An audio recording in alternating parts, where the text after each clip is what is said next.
welcome. And before we get going, can I ask you to please make a few introductory remarks about yourselves? Sure. Thank you, YS. My name's Gaby Appleton, and I'm the Chief Product Officer at RX. I've been with RELX about 15 years, which YS will know because he interviewed me way back when I joined the Elsevier division, the science publishing division.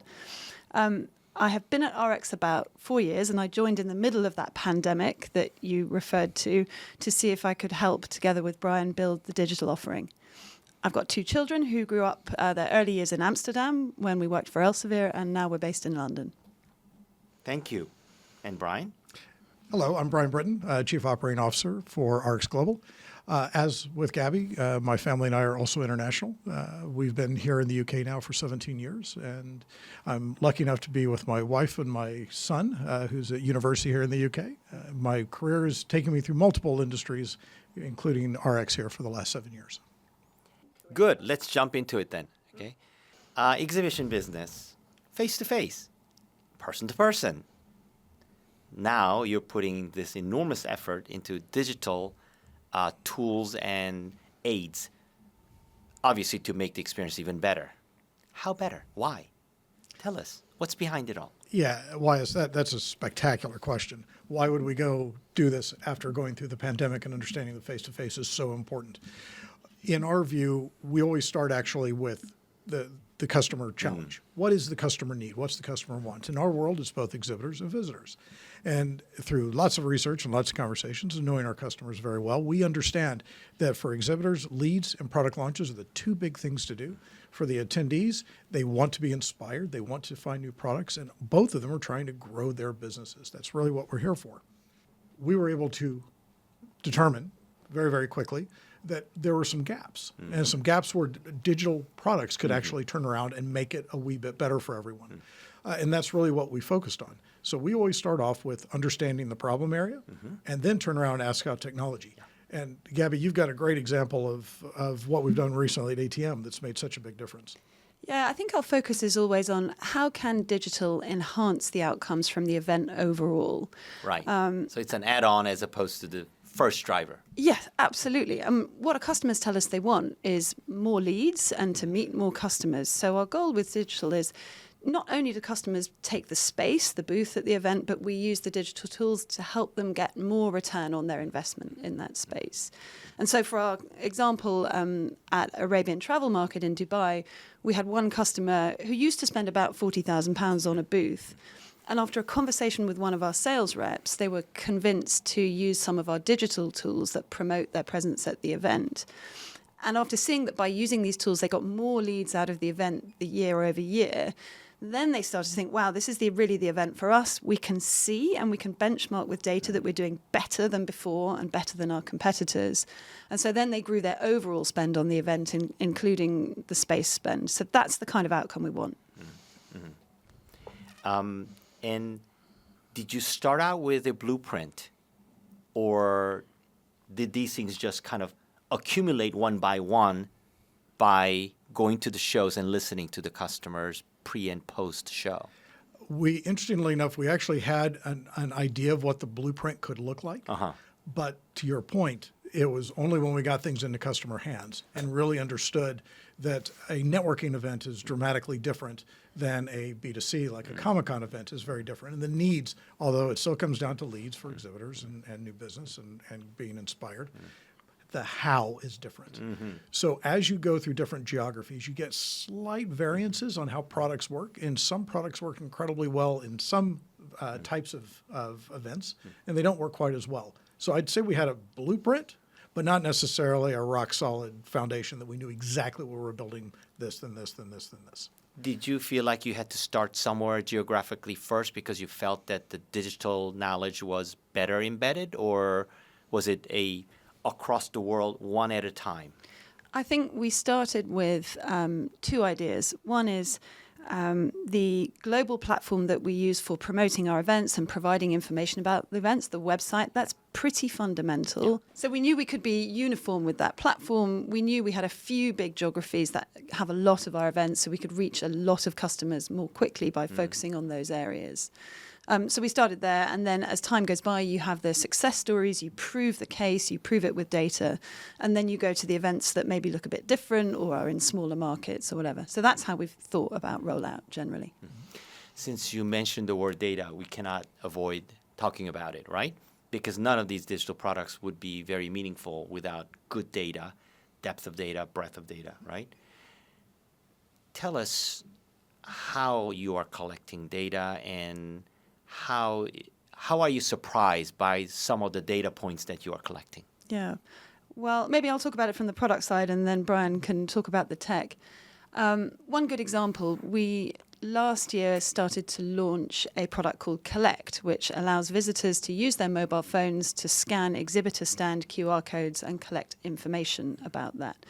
In 2023, we piloted with 7 shows, and because we could see the data in that product about what was working and what was not, and where most leads were being generated, we were able to see that shows that are very heavily product-led, where exhibitors want to meet a lot of exhibitors, collect a lot of product information and detailed specifications, that type of show was a real winner for this particular product. So then, because we can see across all of our 280 odd events across the whole portfolio, we're able to say, okay, where have we got more shows that look like that one, and prioritize those for the rollout. So it's helped us find product market fit more quickly, I would say. And as far as the from my perspective, the extremely interesting nature of Collect, using that as an example, a number of things had to line up quite nicely, YS. The first one is, before the pandemic, not all of our folks actually understood what QR codes were. They had seen them, but they hadn't necessarily experienced them. And that's kind of the root of your question of, in some countries, they were extremely well understood. In other countries, it wasn't. It was still barcodes, right? It wasn't the same thing. Barcodes, yeah. So if you start thinking about what has to line up to make a product like Collect work, you have to have the QR code in place. You have to have a mobile app that actually folks will utilize, that doesn't require something out of the App Store, which has very low download rates. There are a number of things that get to line up. When you're able to connect that data, which is in real time, with the exhibitor data and the attendee data and everything else that we have underlying, now you can create different data products that gives you deeper insight into specifically who the attendee is and why they're interested in this product, which enables us to give more recommendations and make that event to be even more successful for that attendee. That's why we always start with, forget the tech for a second. Let's talk about what the challenge is that the attendee is trying to solve, or the exhibitor. So we can think of all these digital experience as being the experience on site. But I'm sure you plan for before and well after as well. Tell us a little bit about the breadth of the digital solutions that you have to design to get the so-called ROI. Yep. Well, before the show, we know that many of our visitors plan their experience at the show. They've taken 2 days out of the office, maybe. They want to get maximum return for their time spent, and they really want to meet the right people. So we can see in our exhibitor directories who's looking at which exhibitor, and we use that information to do 2 things. One is help exhibitors prepare their show and make sure that they are promoting their stand and their presence appropriately to the right visitors. And we have some products that can target the right subset of visitors for them. But we also know that we have some visitors who are really uber planners. I mean, they really go through every single exhibitor and work out who they should meet and plan. And so we have different shows that help people plan their time in different ways. I've also met people who their plan for the show is written on the back of the airline boarding pass on the way that they get there. They're a bit more like me. And we know that those people, we need to help them at the show, the moment of the show, and provide them the tools on the day that help them navigate, find people, etc. How about post-show? Yeah, post-show is both reminding the attendees about who they saw, what their next steps could be. And the exhibitor, it's all about the leads. It's actually figuring out. And then it actually then moves directly into the conversation of next year or the next event in some of our events that are actually multiple times a year. Because now we have the data to say, this is what happened, this is who you saw, these are the leads that you got out of it, this is the exposure that you got. What would you like to do for next year? Do you have product launches, therefore we take a different product set to you? Or are you going to do the same type that you did last year? So it helps us to have a much more data-led conversation in the sales relationship. For this community who put up booth and also come to visit the booth, has it been surprisingly digital savvy, or have there been more friction with them to really appreciate the tools you are providing for them? This is actually one of my favorite topics with our teams around the world. And I'll tell you a story about when I first joined RX, I went to meet the event directors of one of our German manufacturing shows. And they said to me, Gabby, this digital stuff, it's all great, but my customers are not really that digital. He said to me, I have a client who puts a plate of sausages out on the front of the booth at the event, and he judges whether or not he's had a good show by how quickly the sausages get eaten and how many people he's met. So I said, okay.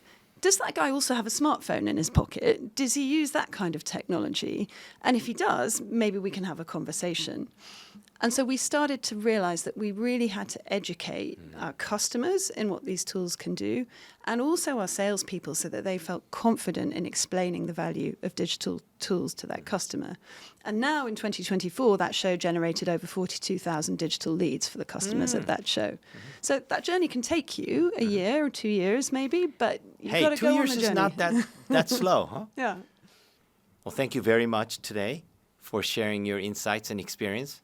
It sounds like you're in a very exciting journey, and we're just at the very beginning part of it. Would you say chapter 2 over now?